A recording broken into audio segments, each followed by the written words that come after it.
How's it flying, guys? Lance Corporal 30 here. This is the first time in a good long while since FOB EQUESTRIA has uploaded anything relating to MLP Gen 4.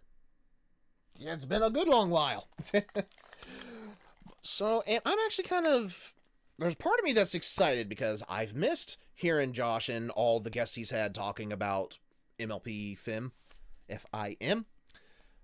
And it's been a while since I've actively consumed content that directly relates to Gen 4 as far as episodic as far as anything relating to the actual show, you know, from reviews and stuff like that. I still watch, obviously, like the TF2 analysis, but I haven't kept up with the new version of the show like I originally thought I was. But it's always nice to go back once in a while and look at the show that spawned my interest in this stuff. Anywho, this one may be a little bit spicy, though. I'll get to that in a bit. But this review is Taking the Last Crusade Too Seriously, featuring Aramau. Aramau, of course, being the Fiery Secretary, Josh's wife. And I recalled when this episode came out, this episode being the last big hurrah for the CMC, Khmer Crusaders. And I remembered seeing something before watching the episode about how Aramau was not a fan of the parents at all. And I can't remember all the specifics. I know I'm about to get a face full of it here in a bit, though. So what little bit I do remember, I am thinking her and I are definitely going to see this from opposite ends of the spectrum. I'm definitely thinking that's going to be the case. But before I say anything on that, I'm going to wait and actually wait to hear whenever she does a big rant. I'm assuming there's going to be a rant in here. I'm going to wait until after that so that I know what her stance is before I put my 2 cents in specifically regarding whatever that is. So you've been forewarned. There may be some words, and it's not directed at Aramau specifically. We'll see that when we get to it. I'm just going to go ahead and get into this because it's been a while, and it's 9:35 at the time of recording. It's time to get into this. Link to the original video will be in the description. Please make sure you've seen it before you watch mine or anybody else's reaction to it. With that out of the way, let us go ahead and go. Elibarto was here. This space for rent. Yeah, it's been a while since we've seen this place in action. A lot of goblins, yes. Why do we have to be the ones to dust the base? Can't the guards do this? You know, actually earn their keep around here? Honey, you know we're not miracle workers. Also, I'm pretty sure the guards have been locked in the basement since we've been on hiatus. We have a basement? You know what? Oh, hey! Letting myself in! Pizza I boy. brings to thee a house reopening present. Oh, Hey. thank you, Jaspy. Good to see you, How are the Jasper. twins doing? Not bad so far. Harmony's keeping an eye on them whilst I make my deliveries. Speaking of, after this I got a delivery for a snap shutter and a main all good.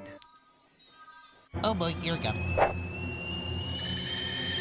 Negligent wastes of oxygen! Time out! Okay, fire away. Whatever I done did, I'd probably do it again. He probably would. I'm assuming that's Scootaloo's parents. It's been a while since I've seen the episode. I'm assuming that's Scoot's parents. Oh yeah! So that's why you gave him clearance to this base. Yeah, I figured y'all could use the extra target practice. I mean, it And works. I think we just got the subject for our little reopening. Small child deserves better! Can we borrow that, just in case? Just try to leave him at least half alive. He's still under warranty. Do you return him every time he gets damaged and he comes back fine? Is that how that works? Crusade?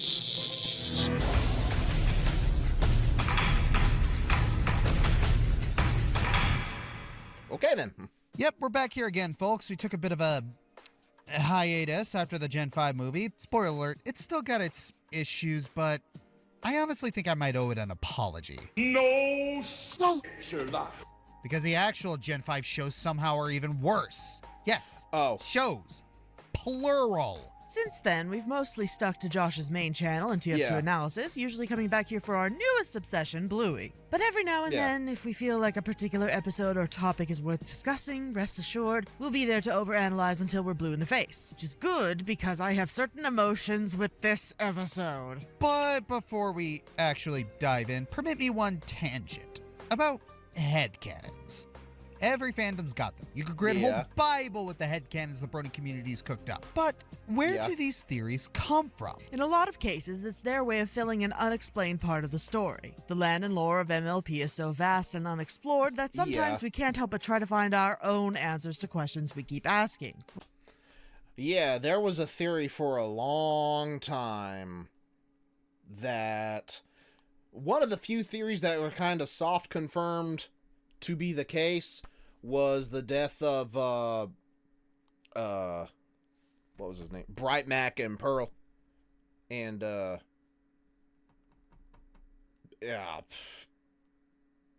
yeah, the Applejack's parents. I can't remember Buttercup, the Pear Butter, Buttercup. Yeah. Theories for a long time that their parents were most likely dead. And even though they didn't come out right and say it, we did finally get confirmation, basically, that the way, kind of soft confirmation, the way they all, in the episode when they were finally actually discussed, just the use of past tense and the sadness that kind of followed the stories in some places. Yeah, you kind of got the feeling, yeah, these characters are no longer with us.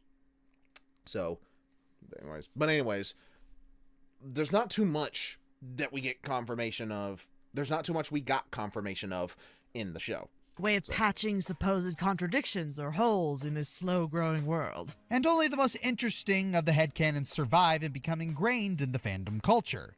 Some of them are really fun and interesting. Others don't hold that much water. Either way, they mostly end up being destroyed by the show's canon, or get fully confirmed if the writers listen to the fandom enough. For example, Yeah. well, why don't a lot of the characters say anything about their families, especially early on? For a while, people assumed Fluttershy was an only child. The evidence? We went 6 seasons without her mentioning any family. Then Flutterbrudder came around, and we finally met her parents and her brother, And Zephyr was just a disappointment all around. Breeze. And yet, in spite of how long it took to get here, this bit of world building actually works. Yes, because we actually get a feel for Flutter's family dynamics. Her parents Yeah. are sweet, doting doormats, and her brother's a cringy embarrassment who sims for Rainbow Dash. It makes sense Yeah. why no one said anything for that long, and it also highlighted how An much embarrassment. Fluttershy has grown since we first met her. Inversely, there's Twilight and Shining Armor. We went a whole season thinking Twilight was an only child. Then a Canterlot wedding premiered, and suddenly we're supposed to believe that Twilight has an older brother, and they share a fantastic, idyllic relationship. Oh, and apparently he was so important in her life that Twilight didn't mention him for 51 whole episodes. Yeah, I understand Several that of which he could little have gotten a tidbit there. single line acknowledgement or just been there in the background. Now, Shining's personality hasn't been the problem, just his clumsy introduction into the world. How did the Yeah. staff expect us to care if it seemed they didn't care? I has cannoned the head for Spike's parents, I has. I think. No, you don't. Yes, yeet indeed. Then there's Bye. the parental theories, more specifically the ones for the Cutie Mark Crusaders. Now, Yeah. up to season 9, we had plenty of evidence to give us a clear image of Apple Bloom and Sweetie Belle's parents. But what about Scootaloo? Our little flightless Babu's home life has been surprisingly Yeah. sparse all this time. The fandom's answer? She either has an abusive household, she's homeless, or she's an orphan. Not crazy about the first two at all, and thankfully we see enough evidence that says nah to either of them. But every pony always latched onto the orphan theory. Probably because it was the easiest explanation that made the fewest bad guys. Absent authority figures, she never brings up her home life, and we've seen her in multiple instances of life-threatening danger. Now, Yeah. just because she's been on her own for 9 years doesn't mean her parents are dead necessarily, but they'd have to Yeah. have one heck of an explanation for the absence. And shoehorning them in suddenly might come across as an afterthought or a retcon, and it would be difficult to make them look responsible or caring if they understandable. leave their child alone for so long, especially since Growing up, I never thought I'd be the best at anything because no pony ever told me. Remember how you said it'd stop hurting during the hiatus? I was wrong. Is it really that shocking? Anyways, with the show's chill. time almost up, the staff decided it was time to give us an answer. There's Editor note, Scootaloo kind of mentions about her parents in this book, linking Aunt Holiday to her father here, and this was released in 2017. Oh, okay. That's kind of one of those things where if you're going to mention it in a book, to go with the scene that they showed, no one ever told me. Like, no one ever told me that kind of thing. If she'd have added a line, like, because my parents were always busy at work. Or because my parents were always had to be gone for work, or something like that, you know? It would have added some animosity towards her parents then, I'm sure, but it would have at least put in that little pin in, like, okay, so she actually does have parents and they're alive, they're just not around because they're busy. Okay, so, and in that case, who's the one that who's watching over her, that they're not the ones telling her that kind of thing? Is it aunt or uncle, which turns out this was two aunts in this case?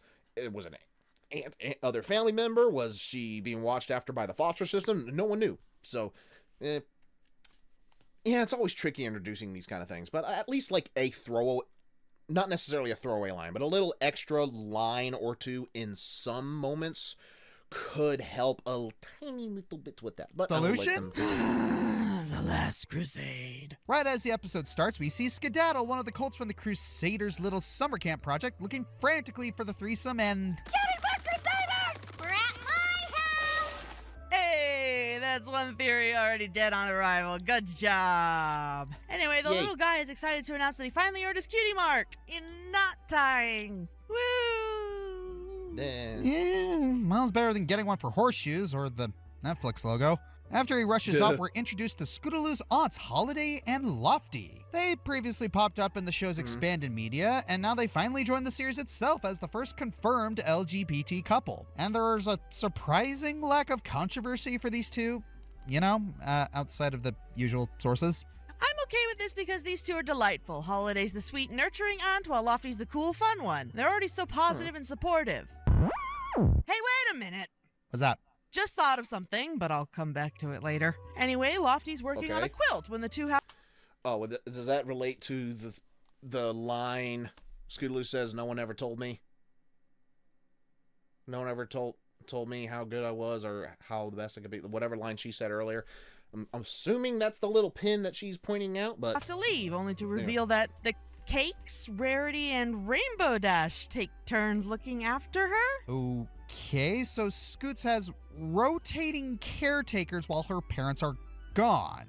Holiday and Lofty live too far away, so it makes sense why they can't look after her full time. But what do they mean her parents are gone? At that moment, a letter arrives for Scootaloo with terrible news. She'll have to cancel her Hulu subscription next year because of the merger. Yes, very sad. Anyway. They're coming home today! My parents! Oh no, this is much worse. And thus, 1,000 Scootaloo orphan fanfics were delivered a Viking funeral, as we finally have confirmation Scootaloo has a family and parents. that she loves. And is excited to see them coming home. And they're alive. Yeah, not a good look so far. What? Already? We barely even started. And yet we've already found way too many questions that need answering. Recall, just like a few seconds ago, when I said that her aunts are positive and supportive. Well, I realize that seems like a big contradiction when you remember her saying no one gave her any affirmation. You know, growing up, I never really had any ponies tell me I'd be good at anything. Wow. So, wait. Her aunts are super sweet and caring, but never encouraged her. Okay, I feel like I need to call foul on this. I don't know, maybe they meant on a daily basis? That's even worse! So not only is she a disabled minor, constantly bullied by rich brats and goes off to bumfluff nowhere without supervision, but she's starved for positive affirmation? Blink thrice if you need help, tiny birdie. Mama Ari's on the way! Maybe Mama Ari should hold off before committing child rescue? Men? Savvy? Fine. So later at school, Scootaloo can't contain her excitement any longer and reveals to the class / the audience just where her parents have been all this time. As it turns out, they globetrot across Equestria studying unknown plants and animals for the benefit of ponies, science, and medicine. And she can't go with them because it's too dangerous. The wild thornberries carried 2 kids, an adopted jungle boy, and a chimpanzee across the world in a souped-up RV. And even they still made time for their kids. Get better. Okay, to give them some credit, it's not the worst explanation. They didn't just abandon her with nothing. I don't know what Horde Henry is. But it kind of falls flat. Like, how has a small child gone this long without a legal guardian? It's season 9, for Derpy Doo's sake. Yeah, that is a fair... Wait, what? Or lax CPS guidelines? For that matter... It could be. Yeah, trying to explain the why, because you gotta question how many years it's been. I mean, they're still the same size as they were when we first saw them, I'm pretty sure. So, it would obviously not have to be over the course of 9 actual years in continuity, but then that raises the questions of... How many years did MLP Fem... Years did MLP... P... Gen 4... take place? Okay. Yeah, it's kind of looks like there's... It's definitely... It's multiple years for sure, but is it 9 years specifically? Because that's just... There's moments where it's kind of all over the place in the continuity. Because in the very first season, if I'm remembering correctly, they had first... When it came time to the episode of Winter Wrap-Up, I think that was the first episode where there was snow on the ground. And I don't recall if the running of the hooves happened in episode 2 before that, where it was already autumn, or in episode 2 after that, in which case, either way, that's a lot of questions to be asked. How much time did we just skip over, and was there where did that snow come from, and why are they already getting rid of it? I don't know. They didn't answer that. So continuity's kind of all over the place in areas, for sure. So it makes things confusing how long exactly, but you would think that after 9 years, let's say we're going to pretend that they are 9 is probably a safe enough guess. Okay. Hey Siri, how old are the Cutie Mark Crusaders?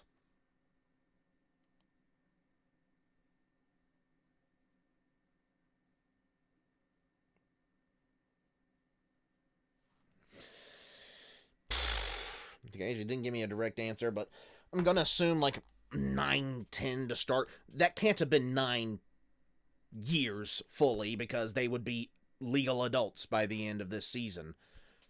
So, unless we are using, like Pokemon logic, where it's been like 20 years since Ash went on his adventure, and he's still 10 years old somehow. I don't know.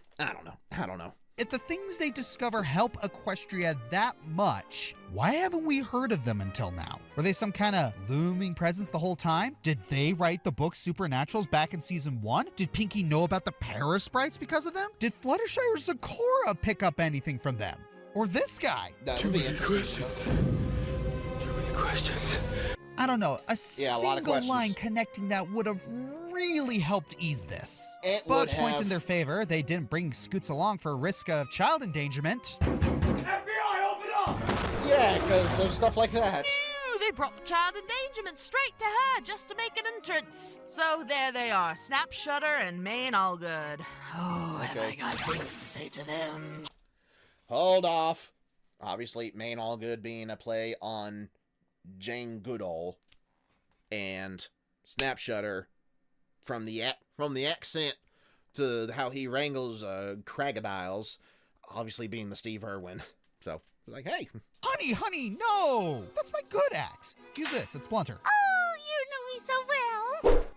That one got launched into my spleen, it did! Walk it off. After traumatizing poor Cheerly, they have a pretty sweet reunion outside. Did you get all my letters? And read them 20 times, but they're never as good as the real thing. What are you writing? Evidence. Afterwards, they take the Crusaders out for ice cream to catch up, to gab, girl talk, and announce that they got a new job that'll make sure the three stay together much longer. We never planned to be away for so long in the first place. We just kept discovering things that could help Equestria. And no pony else had the experience to finish our job. Objection! Oh boy. Is she just a joke to you? Different jobs. I'm gonna put that under, that's two different job classifications and two different jobs entirely. You would expect one single mayor to do all of the work, right? But it's like no one else could do the job. Well, maybe she could have. She probably could have. But you want her to do all of that on top of what she was already doing? That's the counterpoint I go with. Like, that's what makes sense to me. You want to put more stress and work on one pony? Yeah, I don't know. With all that's happened lately, Sombra's return, the destruction of the Tree of Harmony, we decided our family should be together. Objection! So Sombra was the last straw. Not these guys. Not the danger your only child got herself into. Nor the many hazards that overrun Ponyville on a weekly basis. The guy who got yeeted off this mortal coil twice was the one that sent you crawling back. Honestly, it should have been Tirek. Tirek literally opened the Grand Canyon. Right. Probably even at the latest, finding out that Chrysalis was back, right? That probably would have been like at the latest. Or the Pony of Shadows, maybe at the absolute latest, would have made it make a tiny bit more sense for them to go with that logic being the same. So in that sense, I understand where she's coming from. I think our problem's going to be a little bit further down. Outside Ponyville. It should have been him. And it should have been me! But she is correct on that one. Like, really. I mean, I'm not going to pretend Sombra's welcome back party wasn't intense, and I get the sentiment, but said sentiments automatically washed out when they drop this particular bombshell. We'll stay in town for the weekend, so you can pack your things. Wait, what? We're all moving to Shire Lanka. That's where our new job is. And at last we come to the center of why I hate these two. They just casually tell their child they plan to uproot her from probably the only home she's ever known without her consent and just expect her to go along with it. Just to make it worse, they are so dismissive of her. Don't believe me? Keep watching. But Scootaloo can't leave. We've been together our whole lives. It'll be a big change for every pony, but it'll be a good change. Give it time. You'll see. The only thing I see is the end of the Cutie Mark Crusaders! Your daughter is literally in tears, and you're not even trying to comfort her? You dense, daring dude knockoffs! That was an unbirthday present. And thus we begin the trials of moving away as poor Scootaloo starts spiraling. The Crusaders meet up in the treehouse for what could be their last meeting, and I will say this. Yeah, as parents, they probably should have at least talked to Scootaloo a little bit more, saying, like, especially when Tears saying something, you know. So I'll give Aramau that point. I'm gonna hold off. Immediately break down in tears. See, at least her best friends are supportive. Sweetie Belle and Apple Bloom refuse to replace their flightless pal because in Squeaky Belle's own words, No, he can't! You're the only you! I'm dying. It's heartbreaking yet so cute. Guess who just got 3 front row tickets to the Wonderbolt show next week? Okay, I know it's a serious moment, but that got me. Yes, the appropriate response to anything involving the Wonderbolts. Or Dash herself, depending on the episode. So, Hold up. Anything involving the Wonderbolts. Or Dash herself, depending on the episode. Okay, I agree. 246, great. Still sucks. Daring Doubt was even worse. 246, great. That was the one where she was supposed to be the one heading the cheerleader squad, right? Yeah, that one. That one's undid a lot of character development for her big regression. Daring Doubt. What was Daring Doubt? I can't remember off the top of my head. Daring Doubt. Trying to remember.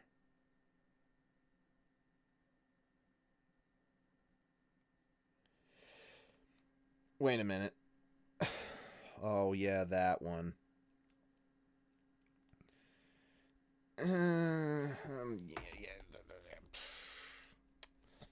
That one did not end on a great note by any means either. It's like, wait, really? That's how you're going to wrap up this long-standing thing with Aoi Zodal or whatever his name was? Neither were great episodes in particular. Although, in terms of character, Daring Doubt was a little bit better in my opinion. It did not make sense how they resolved the conflict in Daring Doubt. But 246, great. Yeah, I agree with Despio. You are 100% on the money right there. So in comes big sister figure Rainbow Dash to weigh in on the situation. Naturally, she's upset that Scoots might be leaving. Almost forgot that she actually showed up to Skulo's Quinceañera, by the way. Thanks for skipping that too, Mom Pops. But then offers an unexpected confidence boost. Whoa. I cannot believe you're giving up so easily.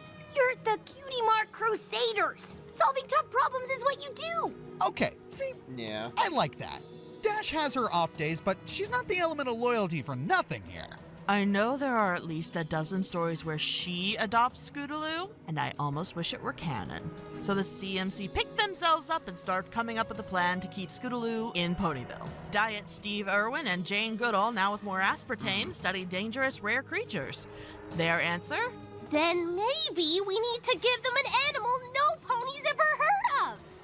Then how would we hear about it? Because we're making it up. Come on. Nah. So, you want these tickets, or? And Dash doesn't question them lying to the parents. Good thing she's not the element of honesty. So yeah. they fashion together a half-baked monster story, and like the professionals they are, the two totally fall for it and take the word of a child. Guess they owe her that much for wanting to completely ruin her whole life. Wait, hold on a minute. If they're that desperate for rare creatures, why not dragons? It's been established way back that ponies barely know anything about dragons. Why not have these two stay in Ponyville to finally crack the code? Oh, darling, don't you know? Dragons became too mainstream once Twilight built the School of Friendship. Once you've seen two, you've seen them all.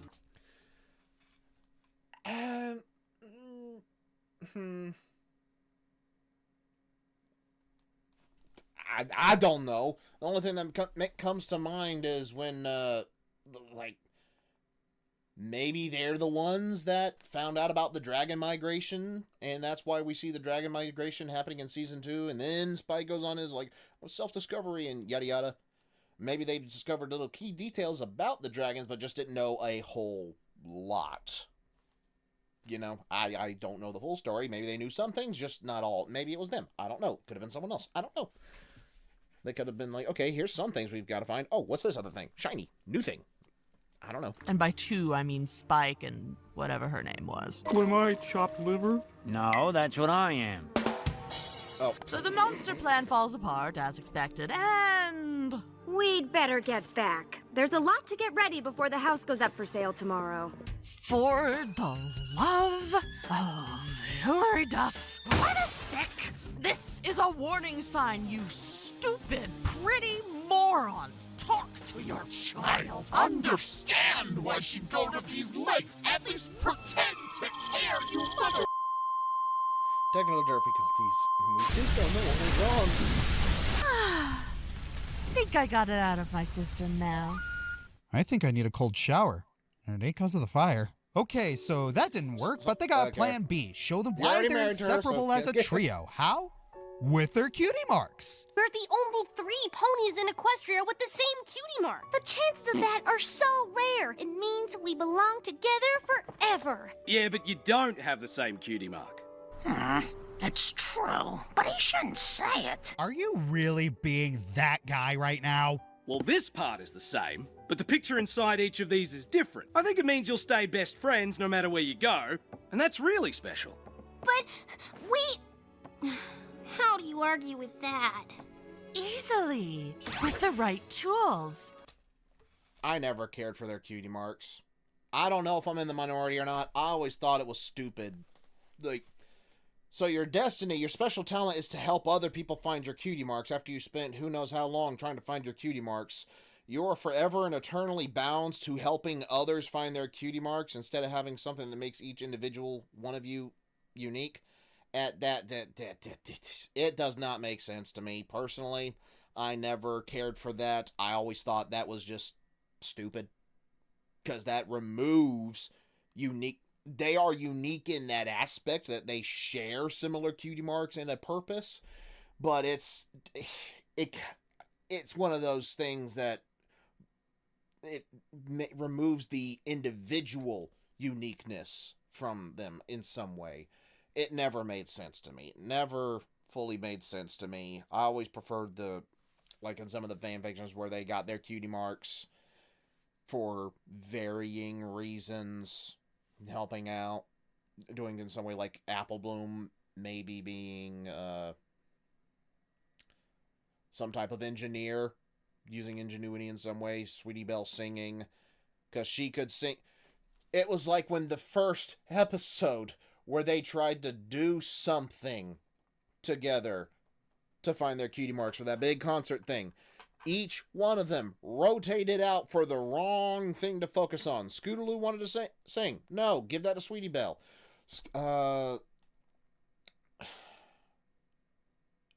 Just different.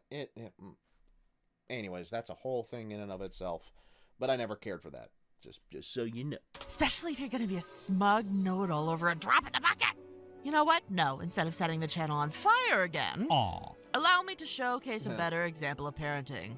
Nani from Lilo and Stitch. I know she's Lilo's sister, but she demonstrates way better parenting than Dorks 1 and 2. Yes, Lilo is a lot to handle, and they still have their arguments. They're still sisters after all. But Nani doesn't try to tear down Lilo's quirks and logic. She adapts to it, compromises with her, takes the time to understand her feelings, and makes them feel valid. That is important. It's the siblings/motherly love these two shared that made the movie the powerhouse it is. Hey, remember the live-action remake when Nani ditches Lilo to go to college? Okay, yeah, that was low-hanging fruit. Here, I'll do it myself. Oh, yeah. Burn that movie to the ground. You were correct for that, doing that one, Casper. Yeah.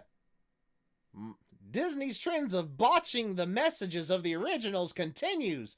And that was actually the first live-action remake I saw in theaters, and I wanted to burn the place to the ground. Because it's like, what a complete inversion of the message.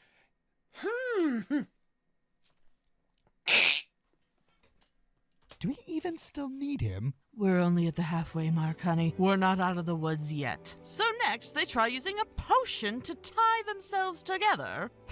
See that, Rumble? Apple Bloom does do potions with Sakura. But yeah, that doesn't quite work out either. But it does give them a new idea. Civil disobedience. They chain themselves up to the for sale sign and... Oh, come on! How blind are these two? This is coming from the guy who hired his wife to be his hippocampus. We are chained to this post, and nothing and no pony is gonna move us, no matter what. That's funny, and I hate it. We just sold the house, Scoot. What? What? Why don't you sleep over with Sweetie Belle and Apple Bloom tonight? It'll give you a chance to say a real goodbye. But I don't want to say goodbye. You're changing my whole life without even asking how I feel. Honey, are you all right? I'll wait till she's done. I'm just gonna let this one run its course. Trust me, it's for the good of everyone. But yeah, I'll say this. I appreciate that the episode acknowledges the problem. It doesn't try to make it look like Scootaloo is in the wrong and treats her emotions as valid. And it doesn't treat her emotions as unreasonable. Because yeah, moving is hard enough for adults. Try picturing how hard it is for a kid. The problem is that it does a crappy job of making Snap and Mane look like caring parents. Their reasoning of why the move is important is bull hockey, and they don't offer any comfort during this difficult time. They don't even bother giving her a stop, don't come back. They just look at each other while their emotionally volatile child runs off to who knows where. Feel better? Much. But we might need a new set of guards. And a few lawyers. Oh, whatever. We'll just call it community service. Anyway, while Tweedledunce and Tweedledipstick just stand there thinking about doing something, Scootaloo runs away, hopping the next train to her aunt's. Then, like the good friends they are, Applebloom and Sweetie Belle offer to go with her. Rarity won't be mad. Applejack neither. I bet you do the same thing for her friends. Apparently, they'll care enough not to let them take a train by themselves to a county fair later on. You know what? Why wasn't this the final CMC episode? Like, have this and Growing Up is Hard to Do switch places. This feels more like a genuine finale to their arc.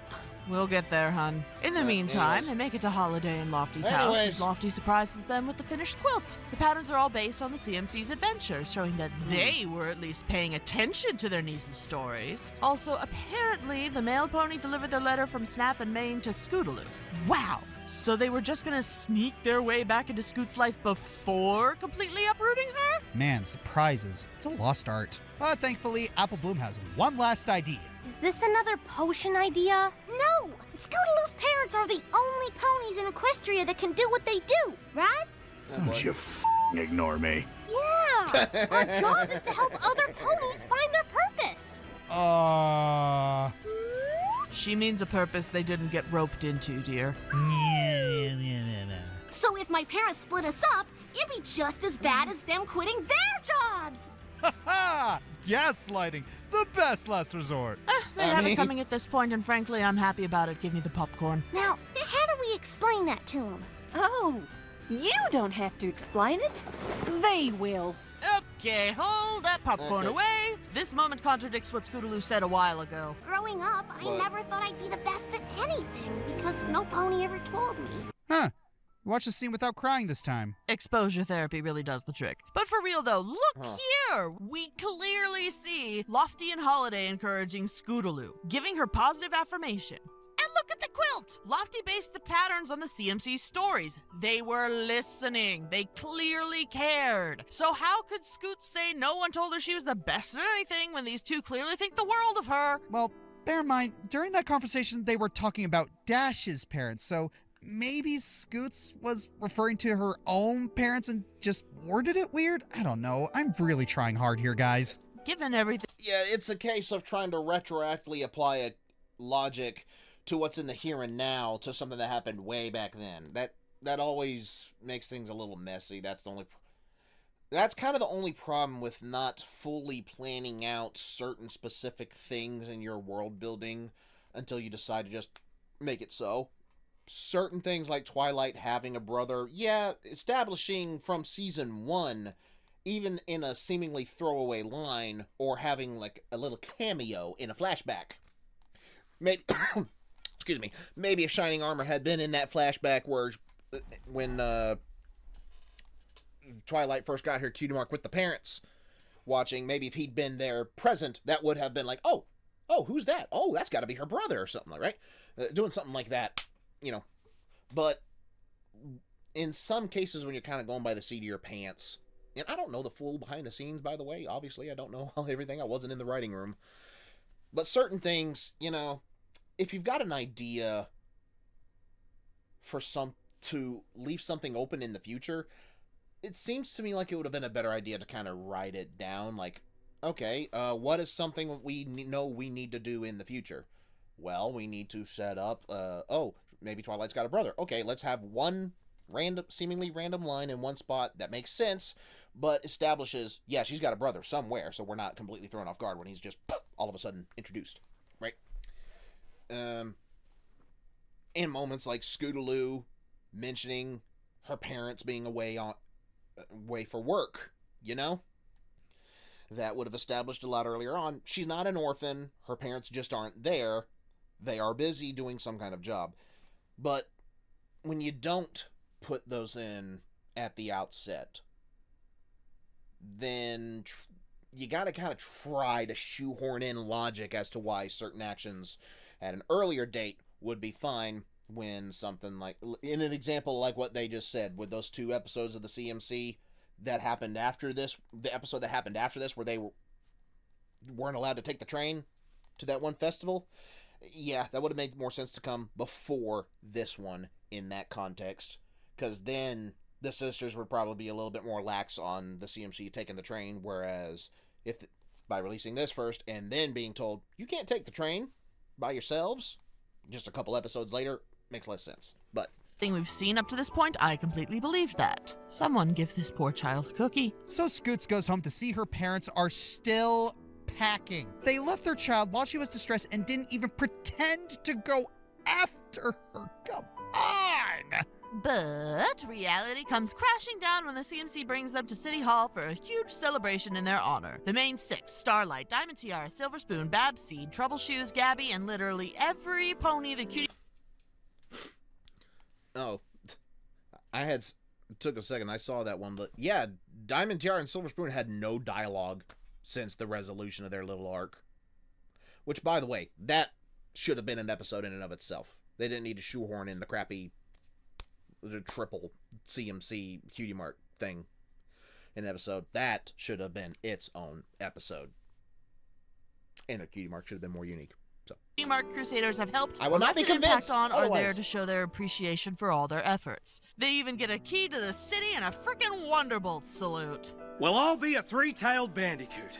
I had no idea how important Scoot's Club was. What happened to We've Read Your Letters 20 times? Aside from the hypocrisy of Dumb and Dumber over there, this is actually a really sweet scene. The CMC is getting the recognition they deserve for everything they've done, helping Big Mac find his true love, turning former bullies into better ponies, and encouraging others to see the best in themselves. Not to mention all the blank flanks they've helped find their cutie marks. They've come a long way from just being the annoying kid characters. And like I said, I feel like this should have been the final CMC episode. Like, nothing against growing up is hard to do, but this feels more appropriate as a send-off to the trio, getting a proper look at the unexplored part of their lives and highlighting their biggest contributions. Us beggars can't be choosers. No way! After all that, you're still gonna make her leave? Dang it, she beat me by 1 second. Also, good on Dash for looking after little sis. We just want what's best for Scootaloo, and until now, we thought we knew what that was. You shut up. You've done nothing but lie since you got here. Turns out, you're just like us, Scoot. You have an important job that only you can do. She explores dangerous, uncharted parts of Equestria and finds hidden treasures on an almost weekly basis. And she turns said adventures into a beloved book series for ponies to enjoy. You're not special, you negligent, condescending... Yay! Well... You expect one mare to do all of it? Daring Do does a lot. But that's like Batman.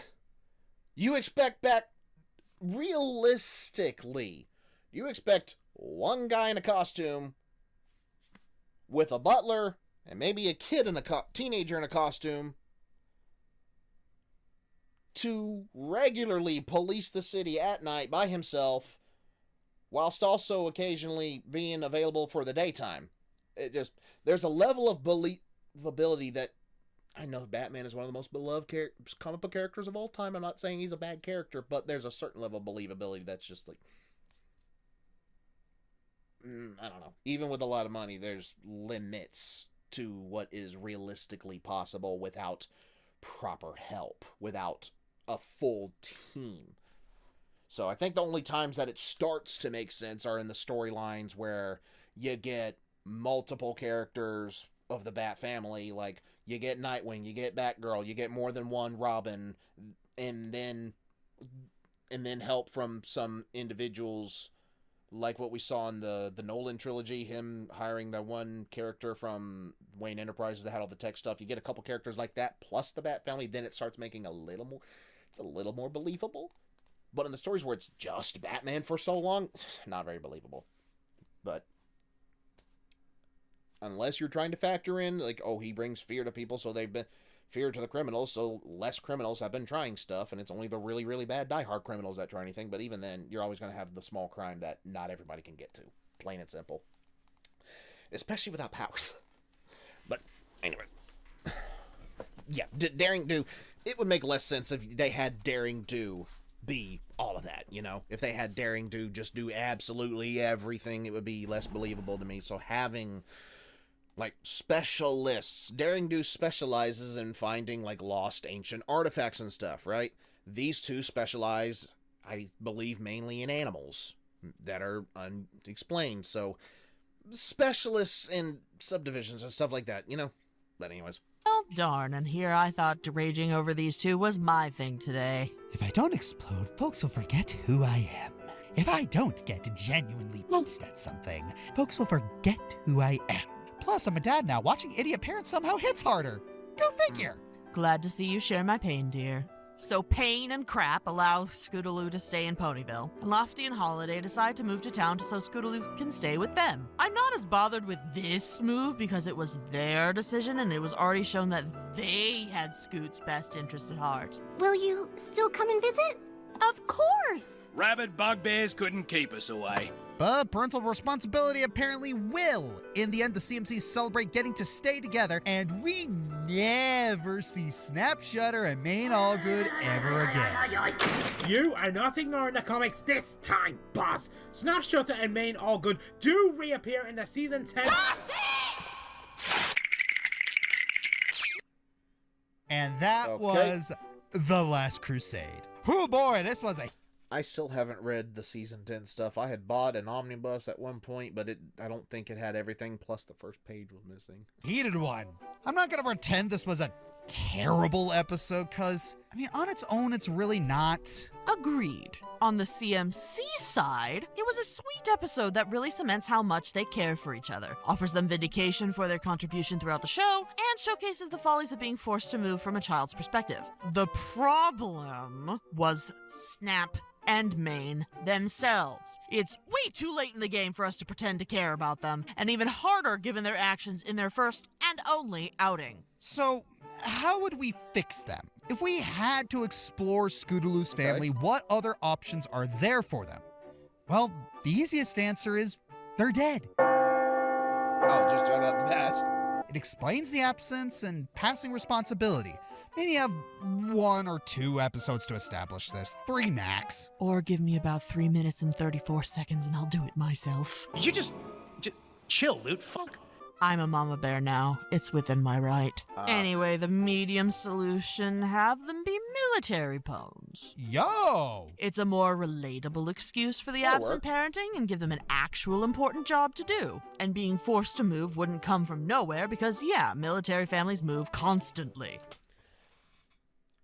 I'm about to kind of get into my reasonings for not hating them as much as these two do. They ain't perfect characters by any stretch of the imagination, but I'm about to get into why I don't hate them as much and why I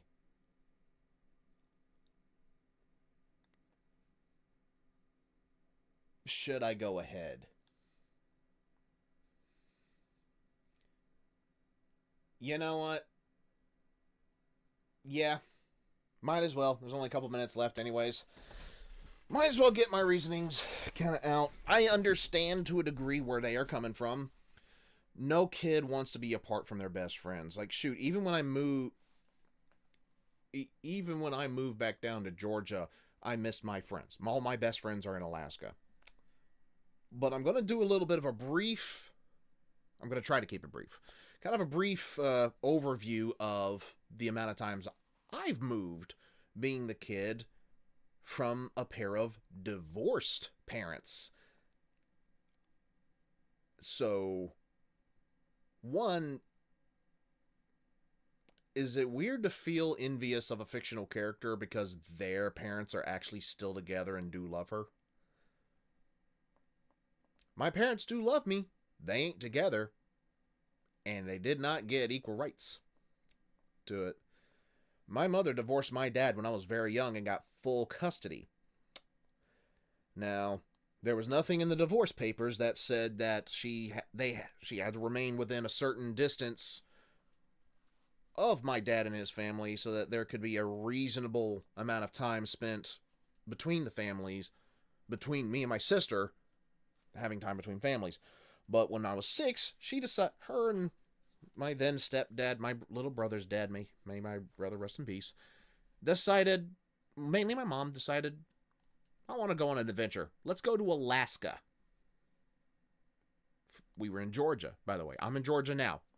We were down here in Georgia then. She decided she wanted an adventure, so the opposite corner of the continent was her solution. And then when that decision was made,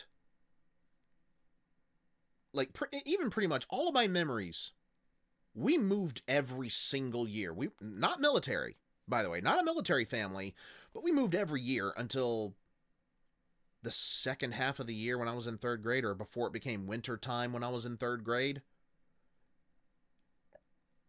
And that was the first time we ever lived in a house for longer than a year. We lived there until I got out of elementary school. And then the next house was the first house. Things felt stable. For 5 years, we lived there. My mom and stepdad living together. She then divorced my brother's dad. And then I ended up staying at that house for another year. So 6 years I lived in that house. And I didn't want to move because, one, it still will allow me easily to go to the same school to see my best friends, but also I didn't want to move at that time. But every year up until that point, when we did move, I didn't have a choice.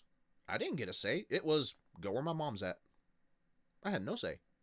Zero.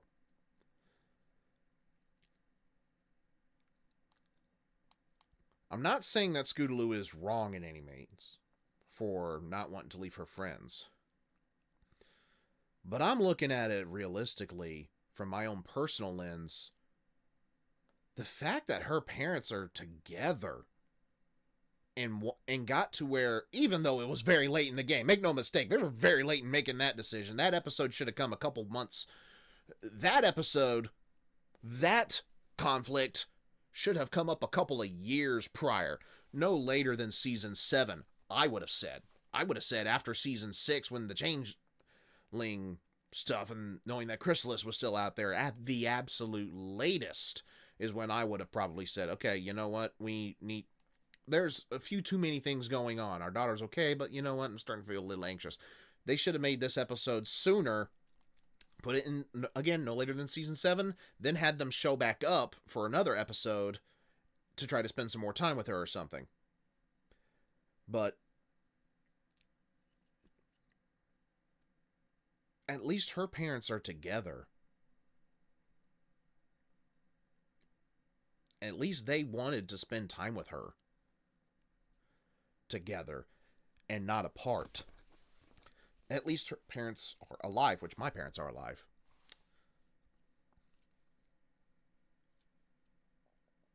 But I think I said something similar to the effect whenever I first initially watched the episode of saying that, yeah, you don't get a choice. Guess what? Most of us that live in split households don't get a choice.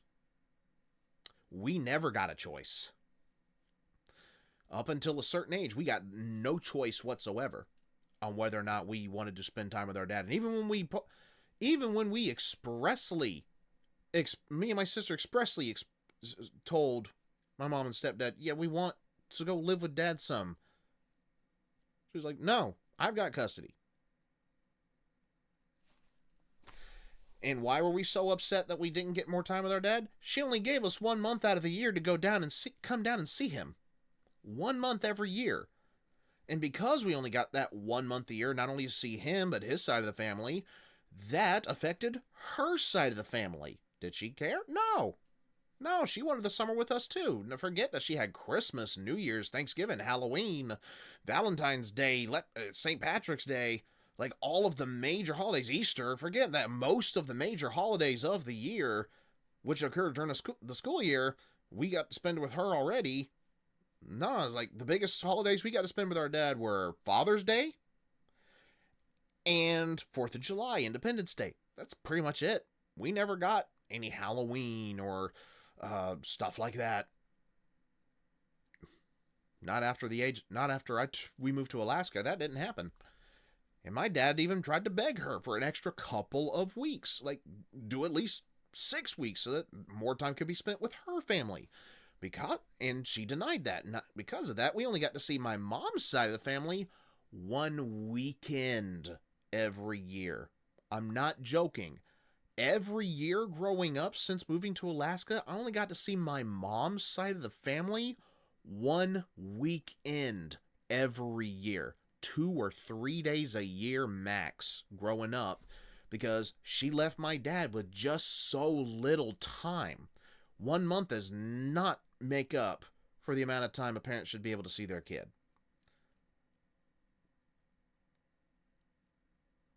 I had no choice in the matter. Even when I said that I wanted to spend more time with them. No, didn't matter. Didn't matter.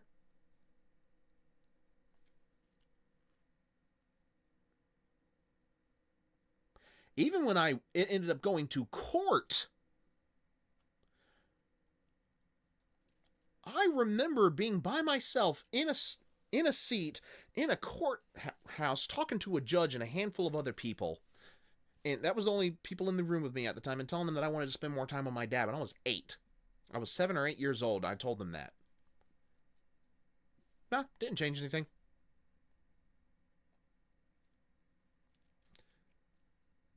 At least Scoot's parents are together and actually want to start trying to spend time with her. I don't blame Scoots for being upset at not spending time with her friends, but I very much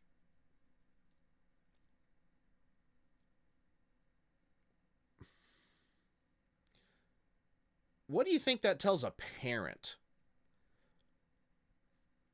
That, and yes, these parents were very, very blind in a lot of cases. There's some writing errors made on behalf of the parents for sure. They ain't perfectly written by any means. They're not even the best written. But if I'm talking realistically, how's it going to look when I finally get a chance where I know I'm going to be able to see my kid? I don't have any kids myself, by the way. If I know I'm going to finally get a chance to see my kid, and I'm finally getting the option to take my kid with me, what would you think a parent's thought would be seeing their kid just absolutely say, I would rather spend time with my friends than with you? There are probably some people that are going to argue with me on my logic. I don't give a damn. I wish I had both of my parents together and that they wanted me together with them. And even at 31 years of age, knowing a few months, I think it was a year or two ago, sometime when I was visiting my grandmother on my mom's side, she had a recorded VHS tape of my 2nd birthday. And you want to know what was in that birthday party?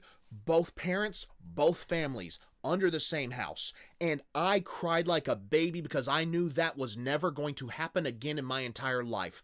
Both of my grandparents on my dad's side are dead. They missed out on a lot of time too.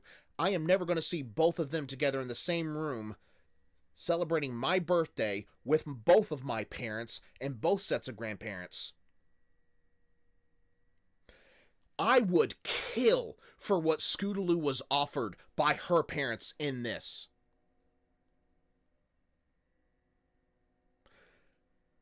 I'm not upset at Aramau for her opinions on how they, because obviously they are not written well. But that specific scenario, I would kill to have that chance for both of my parents, both of my families, to have that chance to be together and not have different reasons for hating each other and not getting along with each other to the point that my parents have over the years. They can tolerate each other. They've done so for my benefit, I know. One of the happiest moments I had in the past 4 years since I moved down was when my mom was down visiting before she moved back down here. And it was her, my grandmother, and my dad. My grandmother on my dad's side. And my dad. We got a picture. We ate dinner together. We got a picture together. With my parents and me as an adult. That was one of the happiest moments of my life. To see both of my parents next to me smiling. In this particular scenario that this episode gives, I would not have done what Scootaloo would have done. I still miss my friends, and I wish I could see them every day. But I went so long missing out on one of my parents that for both of them to be in the same state as me again, my dad is less than an hour's drive away from me. My mom is only 2 hours of drive away from me. I could see them when I want to, for the most part. I have the option as an adult. I didn't have the option as a kid. And there are so many other kids, I'm sure, that wish their parents were together and wanted their kid to be with them like that. Where there didn't have to be any arguments over who got to see who when. And the scenarios are different.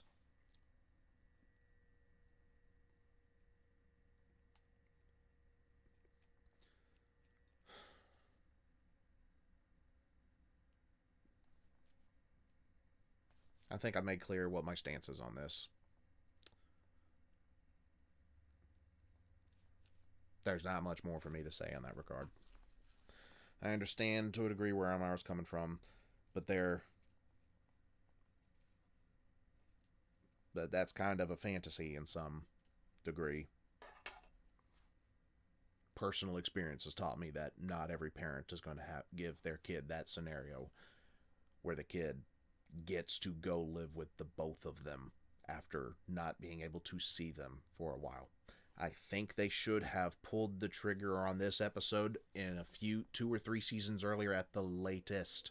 I do agree with that much. They shouldn't have waited so long to introduce the Scootaloo's parents. But that's why I can't hate them as characters. Yeah, they're blinded to what their daughter's going through, the grief her daughter's going through at the thought of leaving her friends behind, but at the same time, when those parents haven't seen their child in so many years and they really, really want to, and they've got a chance to finally do so, and they really want their daughter to go with them, I don't blame them an iota for wanting to make that decision and just telling her, hey, we want you to come with us. That part is the most fairy tale part of it all. And I wish more kids got that opportunity.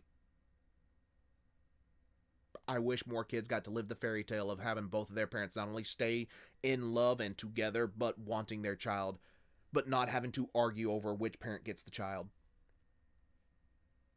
I really wish that. I really wish more people had that as an option in their life. Plus, with Dash being a Wonderbolt, it'd tie her and Scoots together even more. Get 2 episodes of buildup of this, 5 max, and oh, here's the hard option. TV movie. Have them presumed dead, only for the CMC, Dash, maybe Rarity, and Applejack to embark on a global search to bring them home. It's one of the fandom's biggest mysteries, so a TV movie wouldn't be uncalled for. With what we did get, I'm kinda glad they took the time to solve one mystery. You know, among the ones they just dangled, but a little more fine-tuning would have been appreciated to make us satisfied with the answers. Honey, do me a favor. Never let us pull this kind of crap with the twins. The fact that we're concerned for their welfare already puts us leagues above Diet Nigel and Marianne Thornberry, honey. We'll be all right. So, since you got it all the angers out, no more of the hurtings, right? No more hurting, Casper. Aww. And for being such a good sport, we'll give you a hero's exit. Ooh! I is a hero? Howitzer. What kind of hero exit is this? It's the Team Rocket exit. They were heroes who carried that show. Huh. Can't argue with that kind of logic. You know what? They pretty much did. They carried that show so many times. You know the comment section is going to have a stroke over having him in an episode, right? I'm already anticipating it. Folks always take his involvement too seriously. It's good to be back.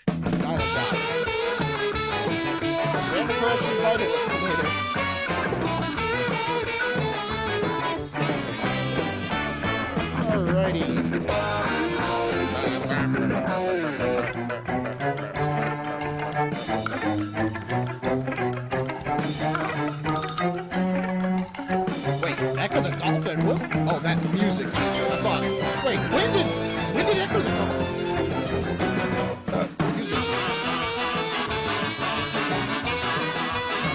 Okay. Yeah. Like I said, that anger was not directed at Aramau specifically, because she's got some of the arguments I do understand. I'm not saying that there's nothing invalid in any of the things she was saying. These parents absolutely should have been written better. They were not perfect by any means, and I'm not trying to defend that aspect of it.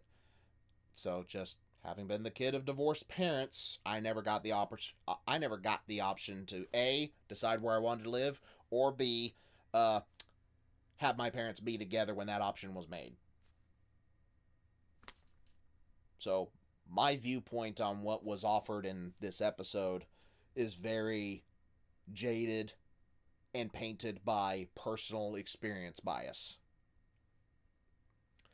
I'm not angry at Aramau or anybody who says that they should have listened to Scootaloo. They definitely should have handled that better, by all means. Gone, Scootaloo, like, at very least say something like, Scoots, I thought you wanted to spend time with us. And have her say, but I don't want to leave my friends. Just flesh out a little bit more what the options were. But to fully hate on the parents, I think is silly, personally. There should have been better reasonings for why they were gone so long, or at the very least drop a couple hints here and there that, yeah, they're off doing something important, or maybe they could have been part of a branch of the military, like Firebrand said, have them be part of a branch of the military. Like I said, growing up, I was never a military kid, so that was never the reasons for my moving. There was just various, like, either we were renting one place one year, and then yada yada. We bounced around the Matanuska Valley quite a few times before semi-settling for a couple of years one place, and then moving to somewhere that was finally stable for 5 straight years before the next divorce happened, and then I had to make a choice that year to stay in that same house with my brother's dad. Yeah, it was.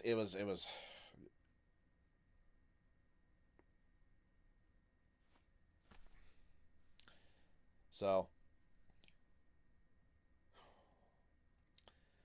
not entirely sure what else I can add to this than what I've already done. One, I am glad to see the crew back. I am glad that they've decided to come back. Heck of an episode for them to drop in on, though. There was I've had a similar personal experience tied to a prior episode where the ending was just, okay, that's just fairy tale fancy. That's not realistic at all.